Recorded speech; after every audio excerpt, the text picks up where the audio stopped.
the key to the church teaching is the conception must take place within a natural act of intercourse. And the most prevalent or discussed method that doesn't do that is in vitro fertilization, and it's the fertilizing an egg outside of the body. And, it leads to, naturally, you have to fertilize a lot of them to get one or two or a few, and so there's selective reduction where they pick some and freeze or destroy the rest.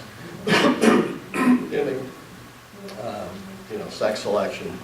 Although I may have misspoke when I put that in there. I'm not sure that you can specify the sex at that age, although I have heard it said that someone had an in vitro fertilization, and the mom said, yep, next time I'm going to pick the sex too. So I'm sure they can do it.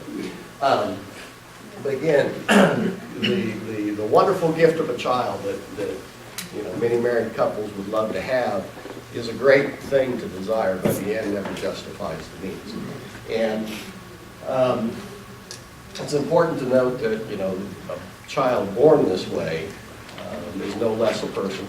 We believe God endowed them with an eternal soul just like the rest of us, and they're not demeaned in any way because the church teaches that the way that they were conceived is not a illicit method. And of course, right up with producing embryos, we have things like embryonic stem cell research and cloning, which, again, you never want to bring about human life outside of the natural means that God intended. And there's the paragraphs that talk about that. Chastity. I wanted to touch on chastity because chastity is any violation of the integrity of the person, their sexual and spiritual being. And so what are the Catechism lists several things, several offenses against chastity. Lust, pornography, masturbation, which are self-gratifying, not self-giving. Fornication, which is sex outside of marriage. It's counterfeit to marriage. Cohabitation. Many couples cohabitate now before they get married, and they have to ask themselves, are we really helping each other to get to heaven? Are we really being a sign of Christ in this church? If you come at this from the theology of the body, you have to ask different questions. I noted a Rutgers study from 2002, and it was a totally secular study about, is it really good for couples to live and cohabitate prior to marriage? And they concluded that no, it's a bad idea. It doesn't work from a practical perspective. And then a couple more: prostitution and rape. So, talking, back to the Garden of Eden again, and talk about lust. Genesis 2:25 says that Adam and Eve were naked and they had no sin. And this is from Theology of the Body, but basically what it's saying is that the only reason you would feel shame is because you feel like you're being looked at as an object for another person's gratification. So they were naked without shame means that the woman was not an object for the man, and he wasn't an object for her. They were related to each other as persons.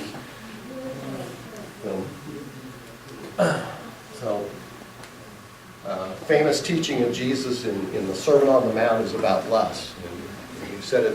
You've heard it said that you shall not commit adultery, but I tell you that if a man looks lustfully at a woman, he has already committed adultery with his heart. And this is going to be kind of a theme as we go through here, is instead of being subject to the law, we become free from the law because we internalize it. It does not matter what you do, it's who you are inside. John Paul II, talking about this verse, and he caught a lot of flack for this. He said, adultery in the heart is committed not because a man looks in this way at a woman who is not his wife, but he commits adultery in his heart because he looks at a woman that way. He looks at a woman this way. Even if he looked in this way at his wife, he could likewise commit adultery in his heart. So when the Pope was quoted as saying that, it was like, oh, come on. I can't lust after my wife. No, you're not supposed to lust after your wife. She's not an object for you to lust after. She's a person for you to love. And this is a good reflection for couples. Does my spouse feel like she's being loved, or does she feel like she's being used? And hopefully we can truthfully say that she feels the love, or he does. And the point here that I hear different people who have addictions to pornography, which is a terrible thing to be addicted to, and there's different programs and ways to get over that. Studying the theology of the body has transformed the way I look at women, the way I look at my wife. It is a cure for lust. You can't think about this stuff and internalize it and be lustful. And I'm human, I'm not perfect, but it's, it really can be a way to grow and become more mature in this area of your life. Pornography. This is a quote that I heard recently. Instead of "this is my body given up for you," pornography is about "this is your body given up for me. I'm taking, I'm not giving." I think pornography does not show too much of a person, but it shows too little. You're looking at the object, the physical object. You're not looking at who the person is. And then, and I didn't cite where he says this, but despite how degrading pornography is, even in that image, the body retains its dignity. And there's still a person there who is being abused by the way that he or she's being portrayed, but that body still is dignity, has been.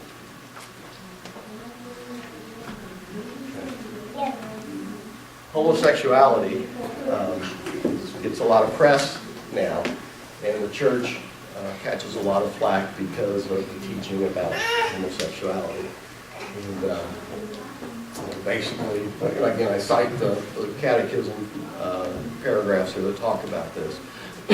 But after understanding how God made us and the way He made us to be, it's clear to see that homosexuality is not in line with that. It's not natural. It's disordered in some way. But there's nothing sinful about having that orientation, whether it was due to how you were raised, or there's a theory that the birth control pill causes homosexuality. I don't know if any of that's true.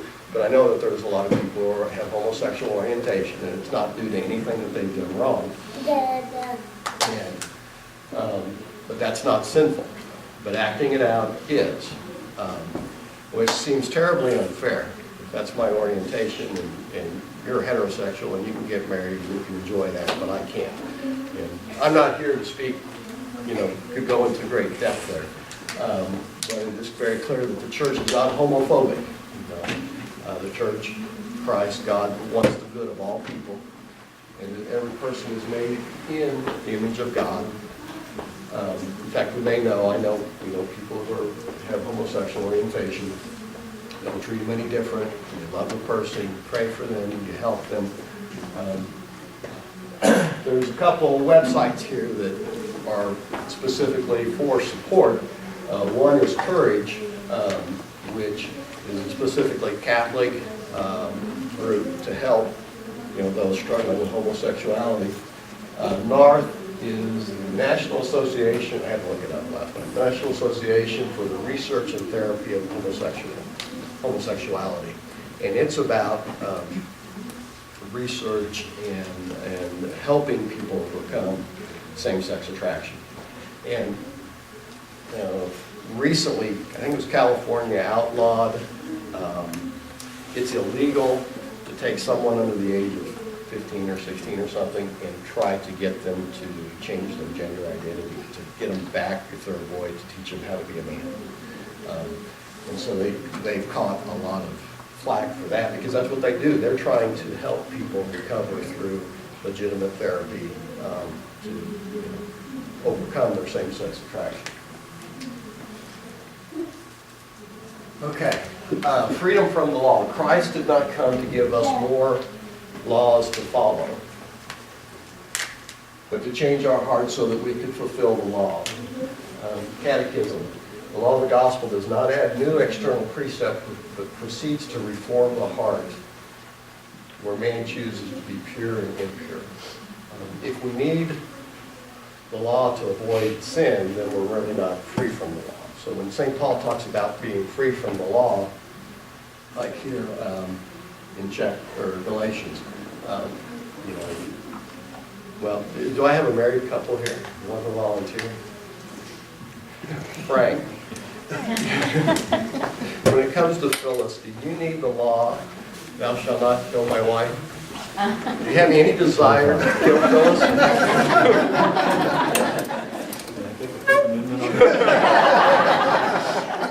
No. Okay. So we will trust that Frank is free from that law. He doesn't need the law to tell him, thou shalt not kill. Okay? So, you know, if we really believe and live out through God's help, God's grace, you know, we become free from the law. So, it is for freedom that Christ has set us free. Stand firm then, and do not let yourselves be burdened again by a yoke of slavery. You, my brothers and sisters, were called to be free, but do not use your freedom to indulge the flesh. Rather, serve one another humbly in love. So we are redeemed. This is from Veritatis Splendor, the splendor of truth. And I couldn't get the whole quote to mean exactly what I wanted, but only in the mystery of Christ's redemption do we discover the concrete possibilities of life. And then, bold letters, Christ has redeemed us, okay? This means we've given us the possibility of realizing the entire truth of our being. You know, if this stuff seems challenging, the conversion that we go through to live it out and to avail ourselves of God's grace to live the theology of the body and live in our marriage and our families this way is a very joyful experience.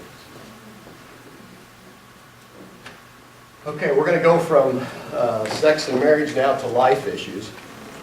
And there's a sometimes even within the church, but a perception that the Catholic Church is, you know, it's abortion and euthanasia.